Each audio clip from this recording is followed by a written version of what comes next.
Hey, GolfersRx, the Golf Yogi, coming to you from my new home in North Scottsdale, Arizona. Sidelines or headlines.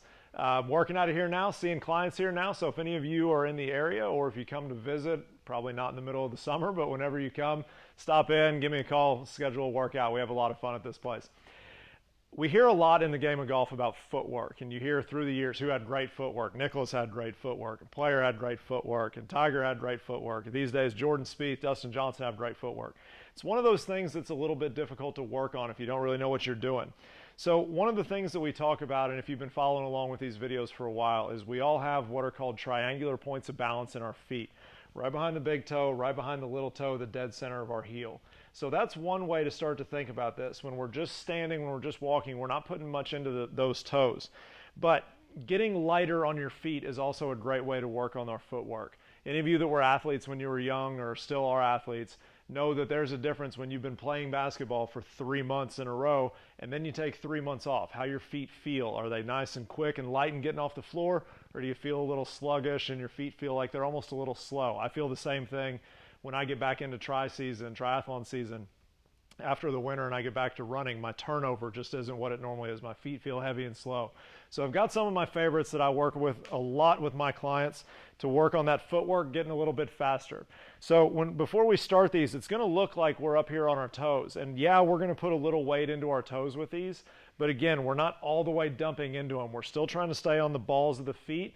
Now, you're going to see what I mean here in just a minute, but we're not going to have the heels coming down hard, landing like elephant feet. We want to be really soft with these. So the first one here, just get something, maybe a couple inches off the ground. We're going to start by going just 1 foot at a time. You can go really slowly with these. They're actually harder to do going slowly. So just starting to move with them, but to work that footwork, we're going to start to go a lot faster, just tapping. So you can see we're still coming down, trying to get on the backs of the toes or into the balls of the feet, and just trying to get a little bit of speed going. Another one, and this is probably my favorite, guys, one of my clients that I've worked with for about 6 years calls all of these river dances, just in different forms. One on the ball, rotating river dances, elevated river dances. So call them whatever you want, but this is my favorite to work on that footwork. So I just got a small little plate here, weight plate. You don't have to have a plate. You can do anything round. You can do anything square, anything that you can just work all the way around. Doesn't have to be a perfect circle. It just has to be something to keep your eyes on and to be able to tap. So with these, we're just going to work one way and then come all the way back the other. The nice thing about these, it's going to work the core a little bit more. You have to work that rotation just slightly all the way around. It's going to work that body control as well, having to move instead of just getting the feet going. So I'm going to show you these real quick. Probably not going to talk a lot during these because you get out of breath really quickly. So here we go.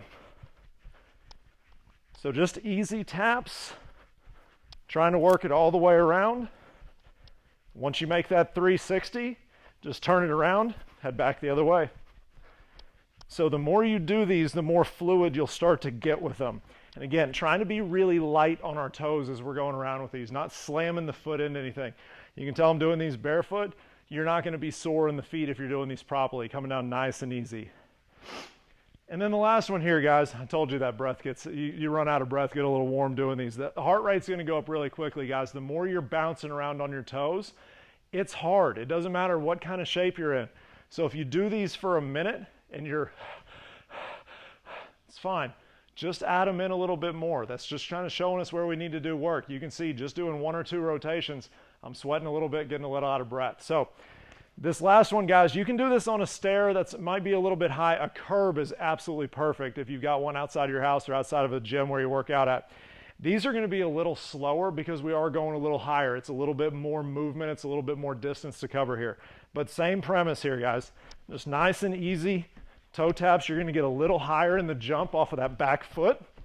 And again, these aren't very easy to get going super fast. You can try to speed them up, or you can try to slow them down a little bit. You're going to feel them way differently when you speed up or slow down. So give these a try, guys. The more you get into the feet, the more you're working that footwork, the more you're getting light on your feet, the easier it's going to be to engage into the ground, to drive, to create power coming up from the ground, using that into our hips, driving, and hopefully getting a little bit more distance out of that driver. So guys, as always, if you have any questions, email me directly, mark@thegolfyogi.com. Always happy to help, guys. Head out, play some great golf. Cheers.